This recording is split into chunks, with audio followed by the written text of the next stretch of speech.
Friends, today is Friday, the 14th of August, and we're once again in the cathedral, early morning, a beautiful day, light streaming through the windows from the east. And we have a controversy story in our gospel today dealing with marriage and divorce.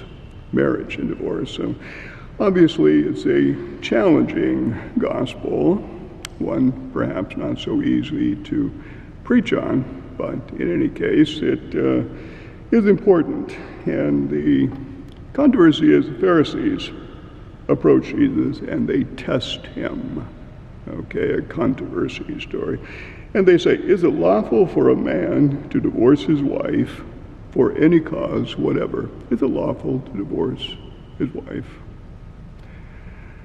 And so we get right into a controversy story here about marriage and divorce. And what the Pharisees want to do, of course, is trap Jesus and trap him into contradicting the Torah. Word must have gotten around that Jesus said marriage is permanent and did not permit divorce. And so they want to find out whether Jesus will contradict Moses in the Torah. And Jesus avoids the controversy of whether he's going to affirm or contradict the Torah by simply going back before Moses. Well, he says, what was God's original intention? And God's original intention was that what God has joined together, man must not separate. That God intends for marriage to be permanent. You know, I do a lot of work with couples entering into marriage and sometimes, of course, getting out of marriage through annulments and so on. But work with a lot of couples, and I think in particular of a couple of sort of smart aleck questions that come to me from couples that come in to meet with me for their pre-marriage work. And they'll say things like, well, what does the priest know about marriage? I suppose that's a reasonable question, but I just turn it around and say to the person who asked me, well, what do you know? What do you know about marriage? Interestingly, a couple young man at the time who raised that question to me, looking at me rather skeptically, what do you know? I ran into him, maybe 5 years or so after that, and his marriage had broken up. He was divorced. And when he saw me, and I saw him, I kind of remembered him. I wasn't quite sure, but he said to me, Father, you might not remember me, but I'm the one who asked you, what do you know about marriage? And you asked me the same question. And today, I'm going to be honest with you, I didn't know a thing. I didn't know a thing about marriage. I didn't know what it was expected of me, what I should do. And of course, because of that, my marriage didn't work. But now, having gone through that experience, I think I have a pretty good idea. And hopefully I'd like to move into a new marriage. Will you help me? I said, yes, of course I will. Marriage is one of those institutions in the church and society that is very complex and very challenging. But when it works, there is nothing more wonderful and loving and helpful and full of support than marriage itself. You know, I remember another young man who came in for the pre-marriage, he and his wife, he and his fiancée, and he was looking kind of sullen. He didn't want to be there. I sort of lost patience with him at some point, and so I asked him, well, what do you think? What do you think marriage is? And his answer nearly knocked me off the chair.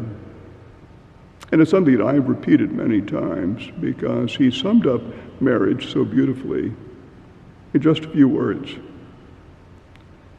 And he said this when I said, well, what do you think marriage is? And he said, give yourself, ask for nothing. Give yourself, ask for nothing. Is there any better definition than the mutual self-gift than that?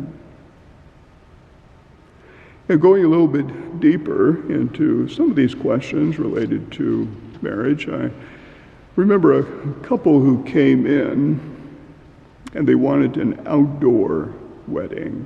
They wanted to be married in a vineyard, as I recall. Not unusual these days. And I said to them, I'm sorry, I don't do outdoor weddings. And they looked at me like, what? We want an outdoor wedding. Why won't you do it?